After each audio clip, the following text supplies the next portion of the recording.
அனைவருக்கும் வணக்கம். நமது சித்தர் ரகசிய பரிகார சேனல்ல இன்னைக்கு நாம என்ன பார்க்க போறோம்னா, தேய்பிறை அஷ்டமி நைட்டு இதை மட்டும் செஞ்சு பாருங்க. பல லட்ச ரூபாய் கடன் இருந்தாலும் காணாமல் போகும். இது பைரவருடைய ரகசியங்க. உங்க வாழ்க்கையில கடன் பிரச்சனை கழுத்தை நெரிக்குதா? என்ன செஞ்சாலும் கடனை அடைக்க முடியாம தூக்கமே இல்லாம தவிக்கிறீங்களா? ஜாதகத்துல 6ஆம் இடம் சரியில்லை, அதனாலதான் இவ்வளவு கடன் தொல்லை அப்படின்னு கவலைப்படுறீங்களா? இனிமே அந்த கவலையெல்லாம் விட்டுருங்க. எப்பேற்பட்ட கடனையும் எதிரி தொல்லையும் ஒரு நொடியில போக்கி ஒரு மாபெரும் செல்வந்தரா மாற்றக்கூடிய ஒரு மகா சக்தி வாய்ந்த நாள் தான் இந்த தேய்பிறை அஷ்டமி.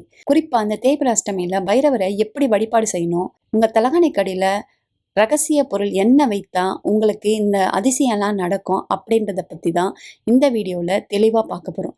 வீடியோவை முழுமையா பாருங்க, ஸ்கிப் பண்ணாம பாருங்க. நம்ம சேனலை சப்ஸ்கிரைப் பண்ணாதவங்க சப்ஸ்கிரைப் பண்ணிட்டு பாருங்க. தேய்பிறை அஷ்டமி அன்னைக்கு பைரவரை வழிபடுறது மிக சிறந்ததுங்க. அன்னைக்கு பாத்தீங்கன்னா பைரவருக்கு செவ்வரளி மாலையை சாற்றி கருப்பு உளுந்து சுண்டல் நெய்வேத்தியமா வச்சு வழிபட்டா எப்பேற்பட்ட கடன் தொகையும் அடைய ஒரு புதிய வழி பிறக்குங்க. பைரவர் என்பவர் காலத்தை ஆள்பவர். அவர் நினைச்சா அவங்க கெட்ட காலத்தை ஒரே நாள்ல நல்ல காலமா மாற்றிட முடியும். அஷ்டமி அன்னைக்கு நைட்டு 7 மணிக்கு மேல உங்க வீட்டுல இந்த பரிகாரத்தை செய்யுங்க. ஒரு சின்ன தட்டுல கொஞ்சமா கல் உப்பு எடுத்துக்கோங்க. அது மேல சரியா 8 மிளகு வைங்க. இது கூடவே ஒரு சின்ன துண்டு படிகாரத்தை வச்சுக்கோங்க. உங்க பூஜை அறையில பைரவரை நினைச்சு ஒரு மண் அகல் விளக்குல நல்லெண்ணெய் ஊத்தி தீபம் ஏத்துங்க.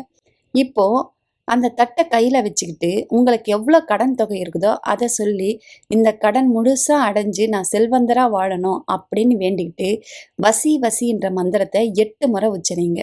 பிரார்த்தனை முடிஞ்சதும் அன்னைக்கு நைட்டு தூங்க போறதுக்கு முன்னாடி அந்த உப்பு மிளகு அப்புறம் படிகாரம் இது எல்லாத்தையும் ஒரு பேப்பர்ல மடிச்சு உங்க தலகாணிக்கு அடியில வச்சு தூங்குங்க. மறுநாள் சூரியன் உதிக்கிறதுக்கு முன்னாடி எந்திரிச்சு அந்த மடிப்பை எடுத்து உங்க தலையை 3 முறை சுத்தி உங்க வீட்டுக்கு பின்னாடி இல்லைன்னா ஆள் நடமாட்டம் இல்லாத இடத்துல போட்டு எரிச்சிடுங்க.